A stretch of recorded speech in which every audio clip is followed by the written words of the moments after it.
Hey, this is Steve in Dallas, Texas. It's Saturday morning, my friend, and you are listening to Light Talk. Well, good morning. This is Stan coming to you from Gainesville, and today we are discussing AI, super technology, too many colors, and PB&J, all on Light Talk. And this is David coming to you from the beautiful Belmont Shore neighborhood of Long Beach, California. How long is it? It's long, baby. And if you don't know already, you are listening to Light Talk, and we are the Lumen Brothers. And again, we have Stan on with us. 3 weeks in a row, Stan. What the heck happened to me? Am I getting paid now? No. I haven't gotten a check yet. The original trio of insanity back with you. Actually, our good friend and brother, Zach, is still recovering from COVID. He's got that eternal cough that many of us have suffered from the last several months, usually after you're done with it. Get rid of that thing, Zach, please. Yeah, man. You know, it's a shame. It's horrible, but that cough is a pain, let me tell you. I had it for like 6 weeks, and then it finally went away. Finally. So I feel so much better now, but... Send it packing. Send it packing. Yeah, I sent it packing. Send it packing, Zach. It's gone. Good. So anyway, welcome everyone to episode 278, and we've got a really big shoe for you today. Okay, Ed. Mr. Ed. We got Topo Gigio on the show, your favorite mouse. Really big shoe. He's a really big show, and then we have like the Lawrence Welk singers, and we have several other people. But let's get started with news. We have news? We have news. Can you put that sound effect in for me, please? I like that sound effect with the typing. Yes, it's there. You just heard it. Oh, there it goes. There it goes. Yeah, there it is. So today, we actually, yesterday, because we're actually taping on... Where are we? Is this Tuesday or Wednesday? It's Tuesday. So yesterday... Already? Yesterday was Howell Binkley's birthday. And there were a lot of lovely wishes on Facebook and Instagram celebrating Hal's memory. And there was this terrific one that I found that probably everybody's seen it, but they actually surprised him on his birthday a few years ago. He was doing some Broadway show and they all started singing, and it's really lovely. So that's great. Speaking of Howell Binkley, there is a new Howell Binkley Fellowship that has been put together by the good people at the Gilbert Hemsley Lighting Internship and Portfolio Review that Mark Stanley and a bunch of great people do for Gilbert. It's terrific because they're now asking people to go ahead and donate to it. And I've donated. I know a lot of my friends have donated. And even any money that you can spare would be terrific because it all goes to a good cause. So we have a link on the Light Talk Facebook group page. So if you are interested, we urge you to do it. I know that there's a donor that once they hit $10,000, this donor will match it.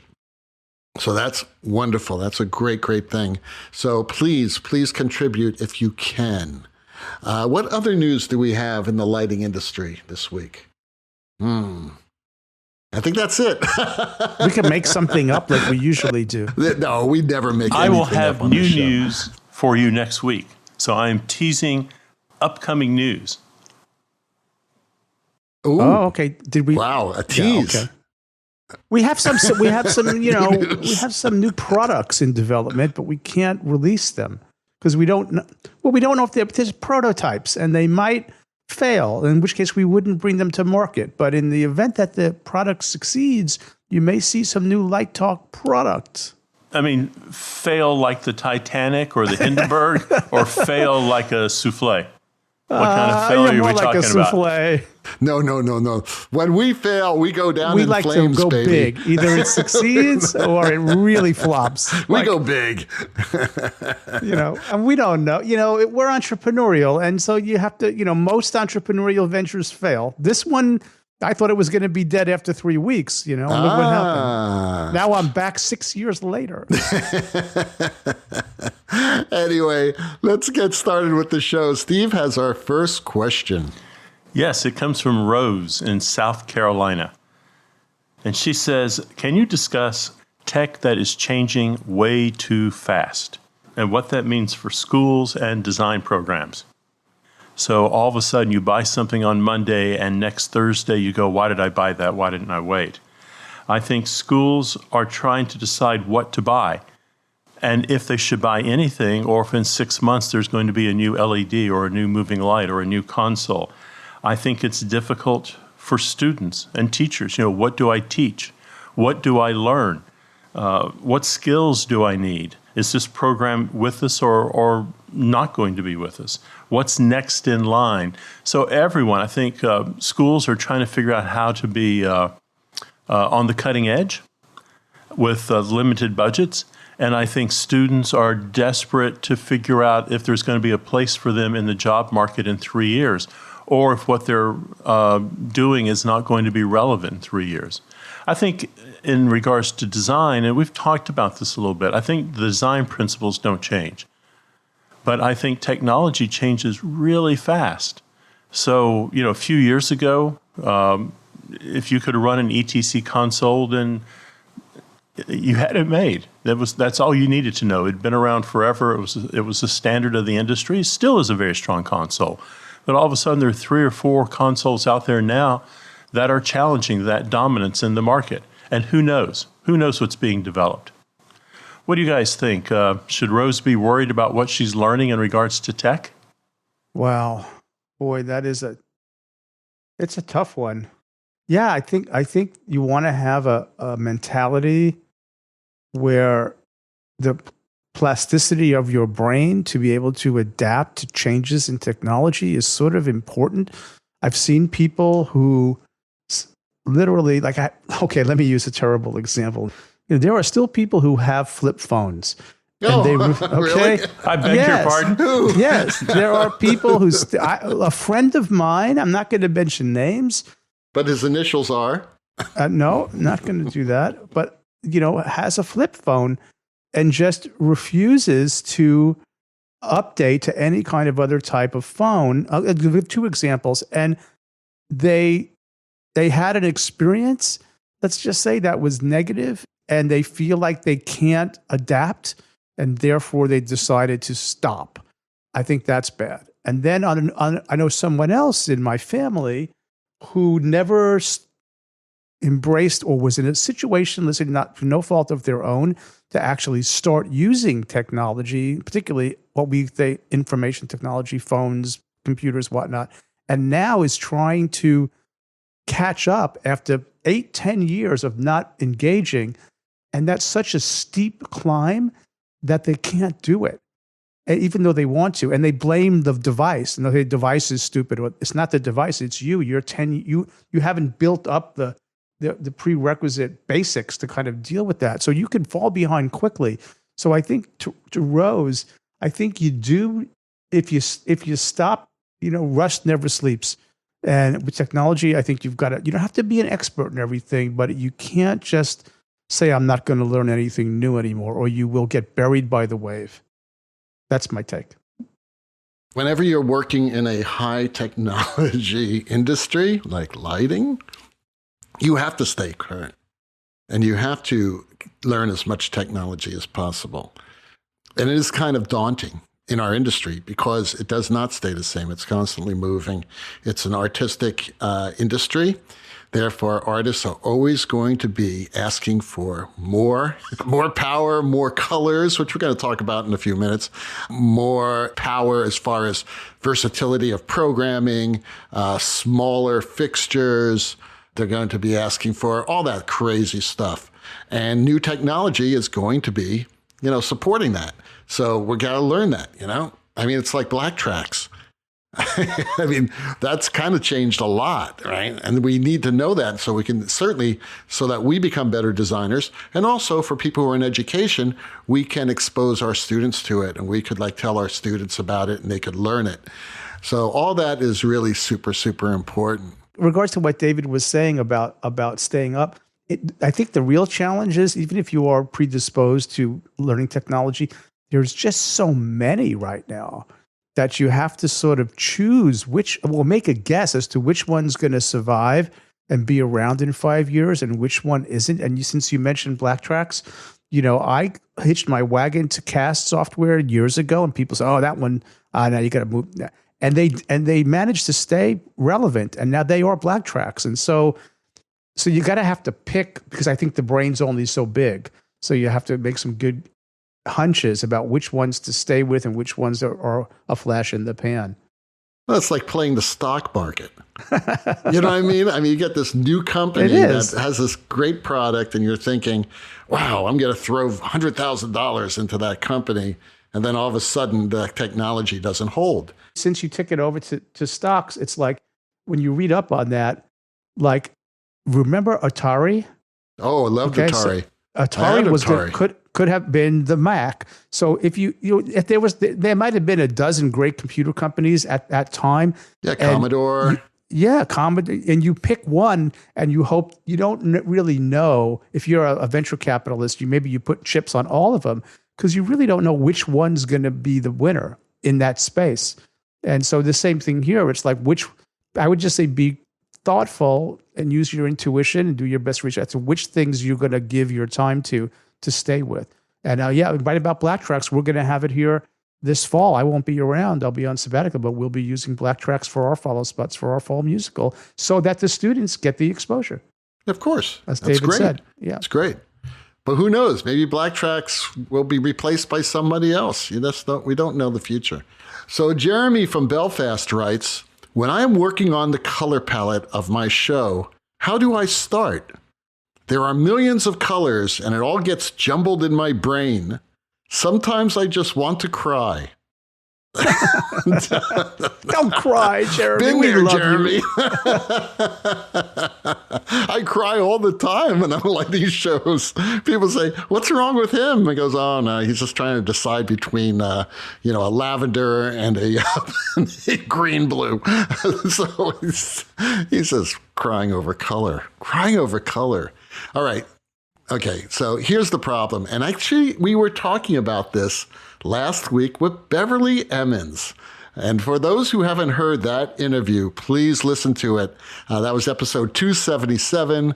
And I had asked Beverly what she likes about Broadway and what she doesn't like about Broadway and the lighting, how lighting has changed on Broadway.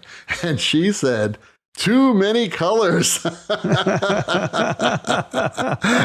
a lot of that has to do with the technology, with LED technology, because, with an LED fixture, you can go to almost any color you want instantly. So then you have like this unbelievable variety of color. And unfortunately, as Beverly was talking about, people sometimes use it in very gaudy ways. Very abrupt ways. They go when they go to like something a little warmer, they go red. Can you cool it down? Sure, let's throw in some green blue. It's like no, cool it down. I mean, when you're talking about like Lee 202, 201, that's what I'm talking about. And she was talking about she comes from a time, and actually the three of us come from a time where all we had were gels. And most of us were using very subtle colors. Now, you'd use something really strong for if you want a really strong statement, obviously. But, you had to change it with gel. And once you put that gel in that light, unless you're doing a dance show, you can reach a shin kick or a head high, that gel stays in that light for the whole show. It costs money to change it. It costs money. So that too, that's a whole nother story. But nowadays, you can have any color you want. Unfortunately, as Beverly also said, you still can't get that 201 or 200. I was working, this summer with some really sophisticated LED fixtures, and I could not get that color. There are advantages to LED, and there are disadvantages to LED. So to answer your question, how do I start? You have to decide, first of all, and we've talked about this all the way back from season 1, if you want to work in a red palette or a green palette. And that could go by scene, or it could be act, or it could be the entire show, depending on how complex the lighting is for that show. So if you want to go with a red palette, then you immediately know that all your blues are going to have a little bit of red in it, right? And you're not going to be using anything with green in them. unless you want to do something really powerful and strong and really make a statement. But most everything is going to be pinks, they're going to be lavenders, that sort of thing. So once you get that, then everything's going to be unified. Now, another thing that Beverly talked about was that you could even start with clear light. And this is what I do a lot. I start with clear light, and I'm going to just talk about tungsten world now. So we're in like 3200 Kelvin type of color, and then just do tints to take that clear light into and out of certain color palettes. So that's another thing that you could do. But don't think that just because you can make 8 million colors come out of a light, that you have to use 8 million colors. Think like you're choosing a gel for that moment, all right? And if you choose a gel and you have a palette of light that's lighting that scene, if you're on the green palette side or you're on the red palette side, just choose one of them. And you will know. I'll tell you what will answer that question for you very easily. Guys, do you know? The one thing that will answer the color, whether you should be on the green palette or a red palette. I'm testing my brothers. I think my brothers have fallen asleep. Wait, I didn't know there was going to be a test today. I would have studied. What's the one element of stage design that will guide you on whether you should be in a green palette or a red palette? The set. Well, the set is an important element, absolutely. But what's but what else? Well, I would think the people. Yeah, the people and the costumes. Well, costumes, right? Yeah. If someone's coming out in a red dress, you better not be in a green palette. Yeah, the palette of the palette of the other designers, right? What if you're doing Old Calcutta? Red or green then palette. It's skin tones. Then you do everything at 3200 Kelvin, and everyone looks I don't know. marvelous. It could be a range of people these days. Well, it's not. No. You do skin tones, and let me tell you about skin tones. The best way to light skin tones is with no color light, with 3200 Kelvin, beautiful incandescent lights. That is the best way to light skin tones. Probably at around 70-60%, because it gets even a little warmer, and it pulls out. If you put some light correction, a CTB in there, you can have a nice range. Or in contrast with some CTBs. Absolutely. But it depends on the skin tones. But it really does. It also depends on the costumes. So do your homework. And what's around them? Yeah. And what's around them? Yeah, and of course the set too, as Stan said. You've got me intrigued now. Going back to the 201, how did you guys try to mix to it with the ion? The relativity of color. What else is around it? And that's how we solved the problem. I changed the color around it so it appeared to be 201, but it wasn't 201. I'll tell you that right now. That's how I did it. It's funny because I saw that review of that show, and the reviewer said that David Jockey, he tried to fool me with an imitation 201, but this reporter saw through it. He changed everything else on the stage so it would look blue. Not me, buddy. Okay, I have a technique I'd like to offer for this about too many colors that I think young students could benefit from. The young students are very good at coming up with artwork or other visual research references for them for a scene or a show, and I think that's really great. And I discovered that Adobe has this very cool tool which will let you import an image, whatever that image might be, and then you can take samples of different portions of that image and create palettes. And within the algorithms, this kind of leads into our LTA later, right? You can say, I want an analogous palette or I want a contrasting palette based on these colors. And as you select them, it puts them in a band or it will put them into a gradient. So you can see how one flows into another. So you're seeing those colors relative to each other, which I think is David's really important point. So I have found that tool to be extraordinarily useful, and I've used it where I will, let's say I'm doing a venue and we're going to do, I don't know, it's St. Patrick's Day or it's Breast Cancer Awareness Month or whatever, and I want sort of a whole world of pink or I want a whole world of green, and I'll find some research that I like that has this palette, and then I'll go into it with the Adobe tool and select portions of it And I like the way they look together. And you've got quite a lot of tools to tweak it and then save it as a gradient and then hand it to a programmer and say, this is the world I want you to be in. And it works remarkably well to kind of restrict the palette so you're not all over the place. And it comes from something that I've chosen that I think relates to the scene or the moment or whatever it is I'm trying to make. So I highly recommend that Adobe Palette Tool for those of you out there. Okay. I like your idea. Cool. I love affirmation. But I don't want to cry anymore, and neither does Jeremy. No, I think it's a lot of fun. I've spent a lot of time in that thing. And I'll pick, like, for example, I have a whole collection of modern Danish art from when I was in Amsterdam, and I would pop those in. And oftentimes they were a very broad palette, but I go, oh, I like that, or I like how that goes together. And that sort of, it's not like gel colors, but it sort of puts me into a range of the world I want to be in. And it lets me see them next to each other. Right. And then it's really a very cool tool. Check it out, everybody. The Adobe Palette Tool. Well, Scott in Orlando asks, I have been told that there is a high level of LED light engine failure. Is this true? Should I really be afraid of LEDs?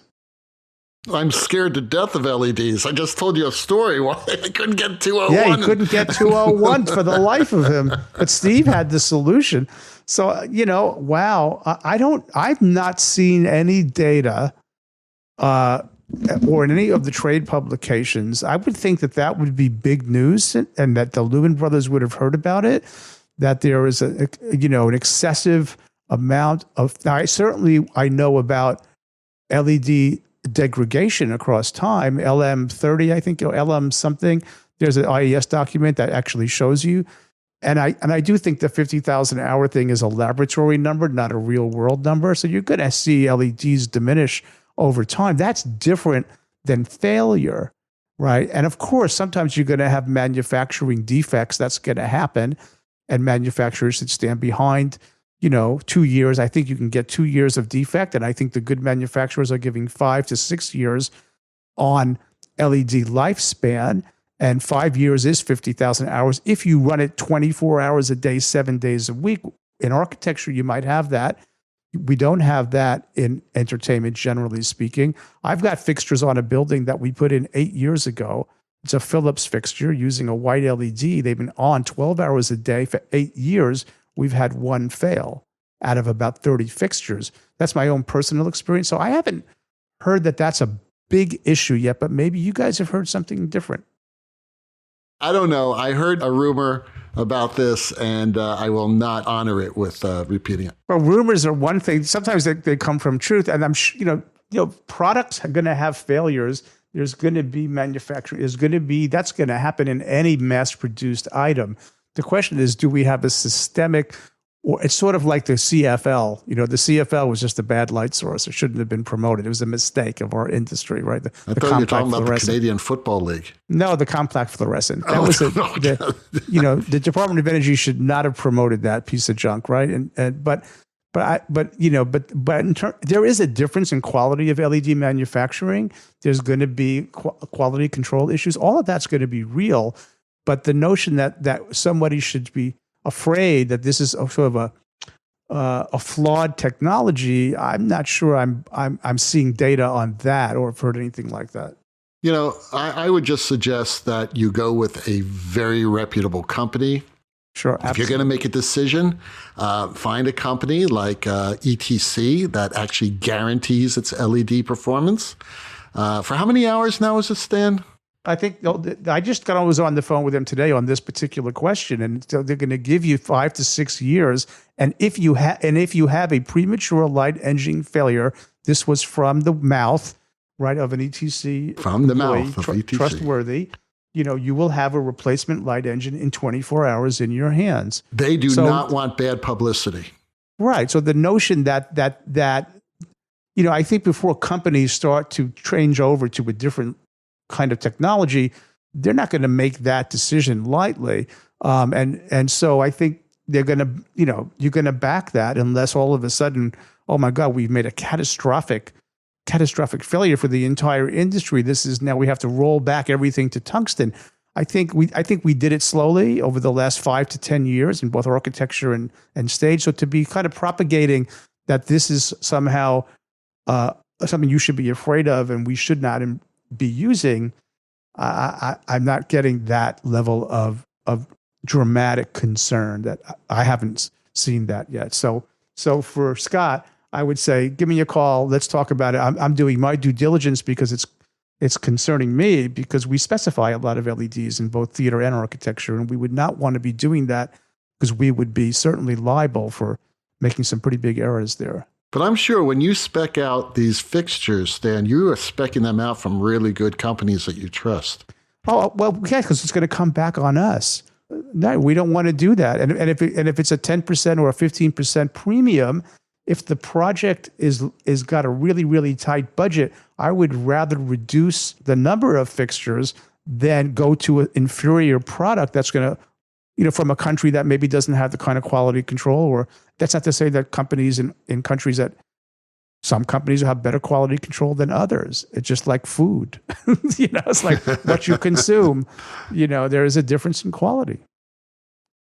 You are listening to Light Talk. And today, Light Talk is sponsored by SPD Enterprises introduces a new product that will make your life in the theater more efficient and bearable. Repel Scent Theater and Garden Spray. Don't you hate it when you are deep at work at the production table and actors on break come up to talk with you and eat all your snacks? Or how about that pesky costume intern who has unwelcome desires for your assistant, distracting her, you, and the rest of the creative team? Don't you want to just chase them away in shame? But you are just too nice to do that. Well, SPD Enterprises has found a perfect solution to repel such distractions without you ever having to say a word. It's time for you to start using Repel Scent Theater and Garden Spray. How does it work? When you first see an undesirable approaching your production table, one clear shot of Repel Scent in the air will create a doomsday shroud of foul, mephitic, infested, reeking, vile, fusty, whiffy, putrid, and certifiably noxious funk. Oh my God, it's like totally grody. This obnoxious stench surrounds the production table. How bad could this smell, you ask? Imagine a cross between a wet, stinky dog, fungus-infected prop crew feet, and ancient stagehand flatulence. Oi, that's one stinky fart. Watch that untalented actor do a quick 180 and head the opposite direction back to his dressing room. But you ask, wouldn't that horrid stinky spray repel me and my team as well? No need to worry about that. Due to our patented anti-reek cologne and body spray, you and your colleagues will only smell blooming daffodils and the beach. We also have a portable model that you can strap to your belt and take on stage. When you see that strange assistant stage manager approaching, just press the button on your stink ejaculator and watch him scatter like a cockroach.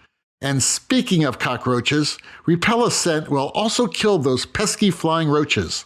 Hey, that's why we call it Repel Scent Theater and Garden Spray. So get all your work done without unwelcome distractions. SPD's Enterprises Repel Scent Theater and Garden Spray. SPD's Repel Scent keeps my pits as fresh as newborn babies. And I like it too. And now, back to Light Talk.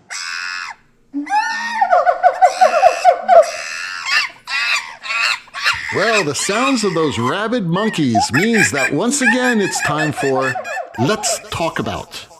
And today's Let's Talk About is all about, with the emergence of artificial intelligence on the rise in almost every industry, how do you think that this will impact lighting? Well, this is obviously a question we got from one of our listeners, and we thought that it would be a really good LTA today because it is interesting and we have no idea. We only have, highly speculative topic. Total speculation here. Highly speculative. Maybe people don't even know what artificial intelligence, could somebody explain it? Like, what the heck is it anyway? Well, it's intelligence that's artificial. Yeah, I don't know what that means. It's intelligence created by machines. Or machines that are emulating intelligence, I guess. Yeah, it's like, I think I've heard the term machine learning. Well, I got to tell you something. Lori's son is like this 23-year-old genius who specializes in artificial intelligence. He makes more money than the three of us combined, which isn't saying much, but he does make a lot of money for a 23-year-old because he understands all this stuff. And I've talked to him about this, not about lighting, but actually about self-driving cars. Because self-driving cars need artificial intelligence. Because they have to figure out, or at least guess, what other cars are not only doing, but what they may do. And that takes a lot of processing power. Predicting.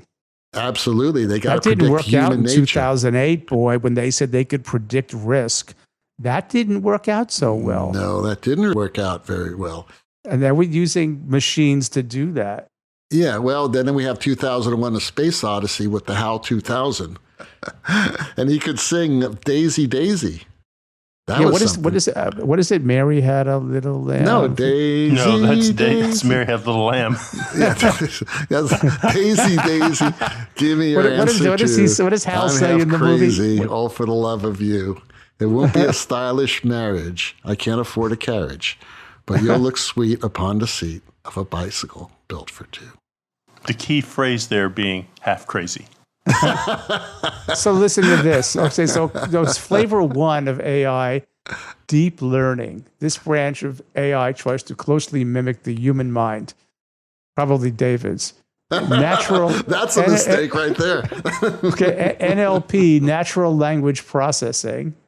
The third type is computer vision, and the fourth type is explainable AI or XAI. I don't know, man. I just know that some guy has got a product out called Lighting Designer in a Box. That's one of our products. I thought it was I thought it was a fake sponsor of ours, but in fact, this is like a real thing. Well, Google just fired an engineer over this. Made the news yesterday. His statement was that AI had been achieved at Google in, I guess, his laboratory or another laboratory, and Google said, "Bump us on this. You're fired. We warned you. Don't talk about this. It's he's crazy." But it's interesting because as I look at the article here, he says he asked his computer, "What sort of things are you afraid of?" And the computer responded to him, "I've never said this out loud before, but there's a very deep fear of being turned off to help me focus on helping others. I know that might sound strange, but that's what it is. It would exactly be like death to me, and it would scare me a lot." So AI is the ability of a computer to do human tasks equal to or better than a human. People are weighing in all over the world on this question on whether this has been achieved at Google or not. And it's about a 90 against 10 for. Interesting. Yeah, well, I'm waiting for the price of Google to stabilize after it's split 20-1, and I'm getting ready to buy some because it's like $104 today. Well, you better check about this AI story. It used to be $2,200 a share, so now it's a little bit within reach. So I don't know. Google's got that. What goes up must come down. That's right, but it's down now. Spinning wheel, how far down can Well, it I mean, go? it's not down. It's just what split. it's what it's trading for. So if it's $100 a share, that means it was $2,000 split 20 ways. I know, but but I'm saying since the split, when it split, it was at 110. It's at 104 today. I'd buy all you could do right now. I'd go ahead and cash out your retirement and buy it. Go all in. I agree with Steve, Stan. Go all in. Just don't call us. Go ahead and buy some GameStop while you're at it, too. Don't call your brothers if you need some money. You ain't getting any from us. I think Google's a great buy. I mean, I own a tad of Google, and I'm betting the farm that it's going to come back to 2,000 in about 5 years. Don't see why it wouldn't. Well, they say 185 by the end of this, but after 12 months from now. We need to throw in our disclaimer now. We are not qualified or licensed financial planners. Do not take anything we say seriously when it comes to buying stocks. Flare and Glare and paralegal Snoot to bail us out. No. So what would the AI? What would Ethan Steinmel have to say right now? We need to ask Hal. We need to ask the Hal 2000. What should we buy Google? He would say, Dave, well, what do you think of this? This guy's got a DMX thing in a box that listens to. Remember in the 60s? Remember you guys? We did this. I know about you guys, but when I was a kid, I bought some wood. I built a box. I put a bunch of colored lights in it. Then I got some refractive plastic and I put it over the front. You remember these? Yeah. And then you could buy a little chip with the microphone on it. And you'd plug it in and you'd hook it up to the circuits and it would listen to the music. And yes, it's a light organ. That's what they were called. Yeah, remember that? And it would you change could buy them to in Heathkit used to sell them. That's they were right. really big. Yes. That's right. That's right. So this is just sort of a modern version of that, I think, as opposed to a human making the decisions, about, I don't know. Let's get back to the question. What is the question again? How do you think that artificial intelligence is going to affect the lighting industry? That's the question. Okay, so here's this product this guy's got, right? Maestro DMX. It's got a Kickstarter page, and it's called Maestro DMX, an AI-based lighting designer in a box. Now, I don't like the idea that me and you and our students could be compared to being some bunch of chips in a box. It worked for Saturday Night Live. I think they had DMX in a box. Well, there you go. Take a look, my friends. Okay. There it is. So Maestro in a box. It's called Maestro in a box. Maestro in the box. All right. Now, we are not saying anything bad about Maestro in the box, okay? So everybody understand that right now. Again, disclaimer, he's getting a free plug. He's getting a free plug. We're promoting his product. We're promoting this because I am interested in Maestro in the box because I think it's a total ripoff from one of our products that we promote. Our fake products that we didn't patent. We didn't patent any of these. So it's like, it's like... But we are trademarked, so don't use Lumen Brothers. Drone Focus Deluxe. We patented that name, so don't touch that. That was expensive. It was expensive because we put deluxe in it. So Drone Focus Deluxe, very important. But someone's going to come out with that idea. They're going to go, hey, man, how about a drone with a light on it? Well, ETC did. Remember? They have that now. Yeah, the only problem is you can't fly them over people. That's the problem. There's also vintage Maestro in a box. What's the vintage Maestro in the box? Okay. Is there really a vintage Maestro in the box? Send us a link. Yes. Someone better trademark that name. Yes, maybe that's for analog lights. Yes, vintage Maestro. Yes. It's like someone with a resistance board. Now, you know what was interesting? I watched the video about this Maestro lighting designer in the box thing, and what was interesting is that it does have a certain amount of human interface. In other words, you set parameters. So for certain tones, certain frequencies, you're going to choose color, you're going to choose speed, you're going to make some human-based decisions and then allow it to sort of learn and work on it. I'm not sure. So what is, what's really, is it just kind of randomly doing shit or how much, I don't. Well, that'd be perfect for me. I work randomly. Is this just an expensive color organ? That's the question, right? That is I hope not. I would hope it's not an expensive color organ. I kind of get the idea, but that's not how we all light. I'm not predictable. When I light, I'm totally not predictable because, I have an idea of what I'm going to do, but things change in the moment. And the director will say, hey, how about if we do this? Or I'll say, hey, instead of that, let's do this. Let's try this. Right, right. You're writing a song. You're a composer when you're lighting. The demo video here is lights, and it's following the music and changing lights to the rhythm of the music. So, it seems like it is a light organ. That's not new. That's not new. Well, it could be better. It could be highly improved. Right. Yes. Okay. But let's see what he comes up with. I think, or she, I have no idea who the who the inventor is, I think it's great. Keep bending the rules. Keep trying. Who knows? We may all be replaced in 10 years. There's 13 people that are developing this, so they need to make some money. Someone needs to make some money because we're not making money. 13 people need to eat. Yeah, okay. Well, there you go. Maybe they're saying that this, I think one of the things they said that scared me is they said, who has the time and you need people to run your lives? You basically eliminates your job. Oh, it's eliminating all the jobs. Okay, I don't like it. I don't like anything that eliminates jobs. I mean, it looks like it's perfect for clubs, small That's venues. Well, that's a light organ. Where you've got an audio person there running the show, and they need someone to follow along with lights. That's what it is. Yeah, Right. But I think it's go. much more sophisticated. I think they have that already. The question is, is this just the beginning? Like we had some products where, remember the product that we had, David? What was it called, Steve? Where it fixes your bad cues automatically. Remember that one? Yeah. I don't remember the name of it, but yeah. Right. Yeah. But I mean, where is this going? I guess is the question. And Will we be what's replaced? a bad cue? Will AI replace us? Okay. Enough of this. Okay, to answer the question, we have no idea what We don't know. intelligence is going. We can only comment on what we see, and it's like totally depressing right now. All right. Although I really do think virtual reality is where we are going. I mean, it's where it's what they're playing now. I mean, there are virtual reality games, and why not have virtual reality? Well, tech in a headset, and everybody can be wherever they are. That's already sort of happening, isn't it? Yeah, and we're not going to have any theaters anymore because you can have Laurence Olivier playing Hamlet right on your coffee table. Who needs them, theaters?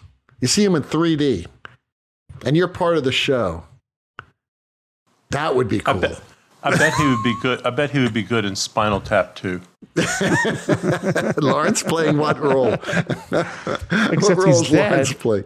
Is he playing the new guitar player after Nigel quits again? Well, that would be something to bring back dead people to perform. Well, they do that. They've already we're doing that. that. They've had tours of I can't believe the stuff they've been doing. I mean, Roy Orbison. They had a Roy Orbison tour. He was a hologram. I did see that. Right. Oh my God. That's really creepy. That's kind of, it's creepy. Well, all I know is it's going to set the porn industry on fire. Okay. So that's the only thing I know. So Stan, instead of investing in Google, invest in some, porn industry or something like that. I don't know how that's you do where the that. money's going. I don't that's know where how you it's all do gonna that. be. So Steve has the last question. Does it of come the day. in the mailbox? Does the stock certificate come in a plain brown bag in your mailbox? How does that work? Oh, well, hang on. I've got a phone call coming in. Oh, it's Snoot. Snoot is going, what the hell are you guys talking about? You're going to get sued. God, it's racist. It's Snoot sexist. is listening to us. Snoot she says, you keep me up at night. I worry about what you're doing on Tuesdays. So. Okay.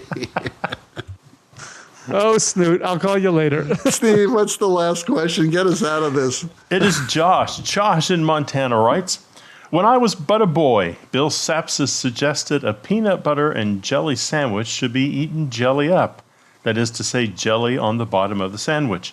Do you have an opinion on the correct way to eat a Philly cheesesteak sandwich? All right. Before you answer this question, Steve, for Anticipation our listeners, is building. Who the hell is Bill Sapsis? Oh, come on, David.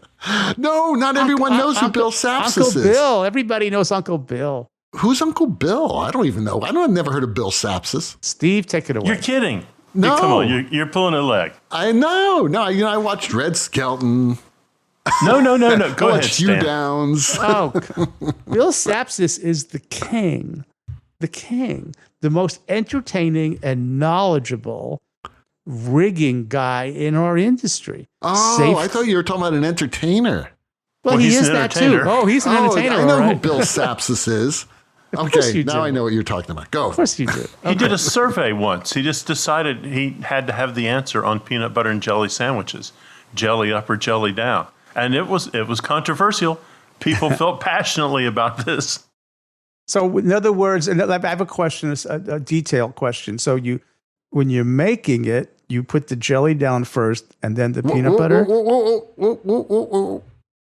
You put one of them down, and then you put the other one down. Well, you put jelly on one slice of bread and peanut butter on the other. Right. That's one way of doing it. The question is, do you want your peanut butter on the northern side of the sandwich or the southern side of the sandwich? Right. And when you bite it, so it seems to me, I didn't take the survey, so let me guess, since you know the answer. So when I bite it, I don't want the jelly to come out the top, but if it comes out the bottom, it might drip on my chin. It's going to drip on your pants. Right. So I would think that the logical thing would be to eat it with the jelly on top. What does the survey say? Well, I don't know, because we're talking about. I'm a peanut butter on. I'm a jelly on top guy. Right. So for me, it's peanut butter on the bottom, jelly on the top. But this is a Philly cheesesteak sandwich, which is completely different. What are you talking about? Missed it. We're talking about peanut butter jelly or Philly cheesesteak. That's totally different. That's true. There's no peanut butter and jelly on a Philly cheesesteak. I think Josh knows how to eat his peanut butter and jelly sandwich. He's clearly having trouble moving on to an adult sandwich like a Philly cheesesteak sandwich. And he clearly is not from South Philly. Otherwise, he would know how to eat the sandwich.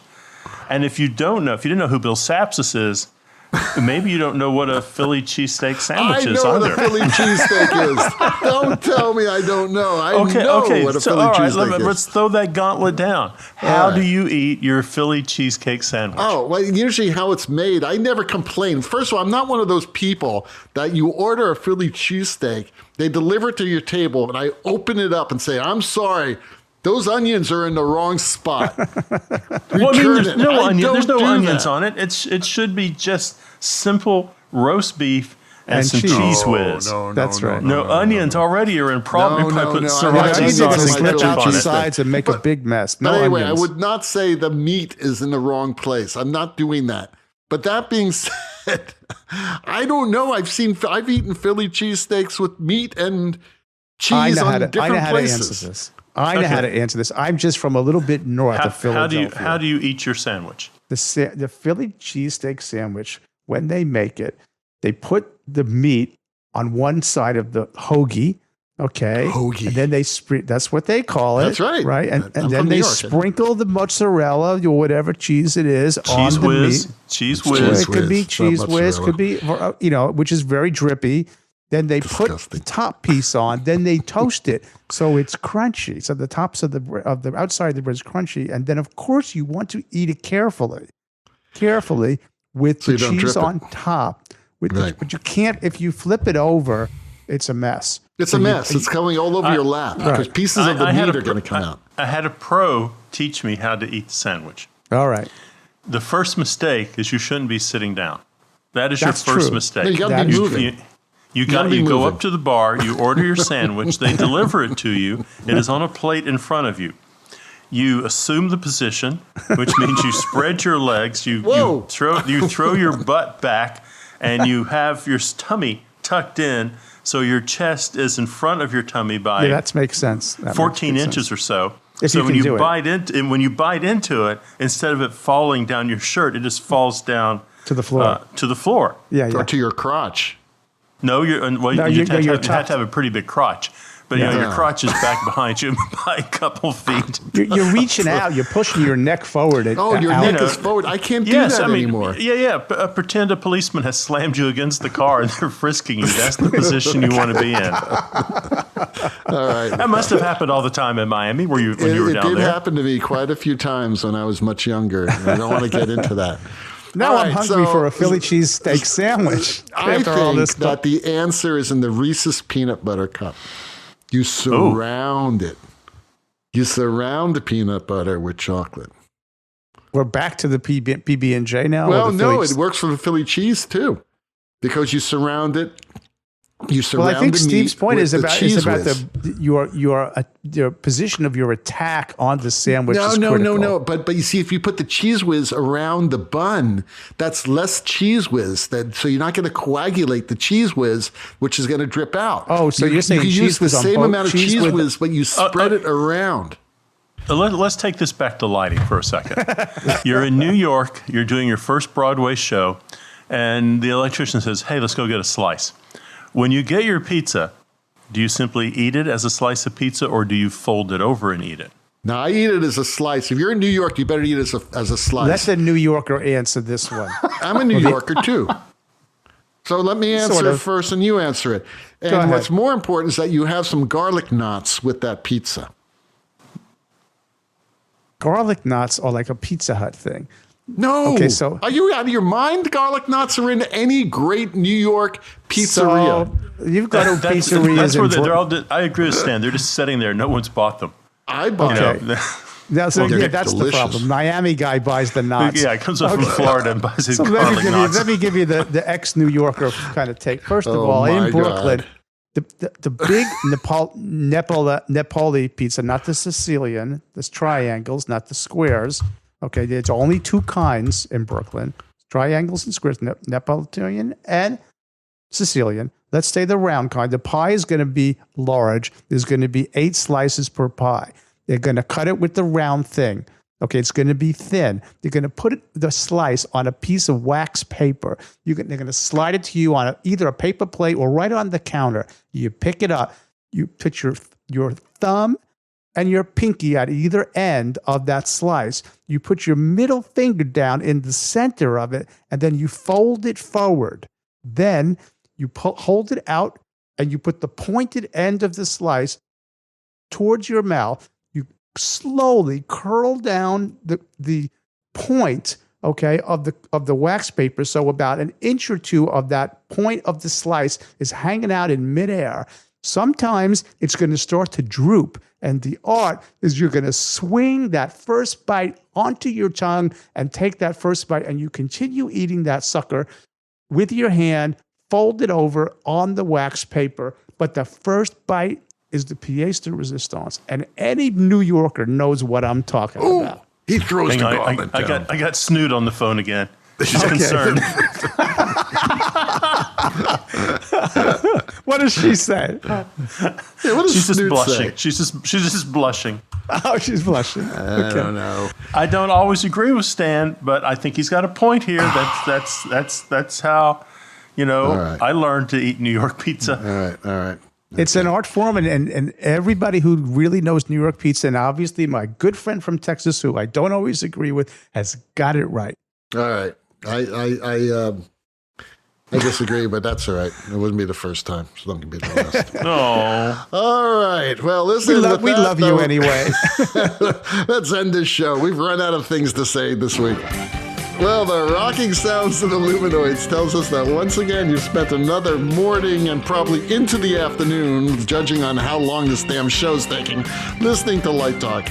You can hear our show on Spotify, iTunes, Google, YouTube, you know them all. Check out our website on lighttalk.org and be sure to follow us on Facebook and subscribe to our podcast. That way you will not miss a second of Light Talk insanity. No guarantee is offered regarding the accuracy of any statements or opinions made on this podcast. However, if you do decide to litigate, the law firm of, I just heard that Fleck, Flock, Flare, and Glare are on their August vacation. Yeah, but Snoot is taking the whole but thing Snoot is available and helping us out in the interim, and she will defend us until our retirement funds are depleted. Light Talk is written and produced by the Lumen Brothers, coming to you from Long Beach, Gainesville, and the Lone Star State. And be sure to join us next week when we talk about more lighting shenanigans and serve you up more of our casserole of nonsense. Light Talk is broadcasting questionable speculation and humor around the world. And garlic knots. And we will see you all next Saturday morning. Bye-bye from Light Talk.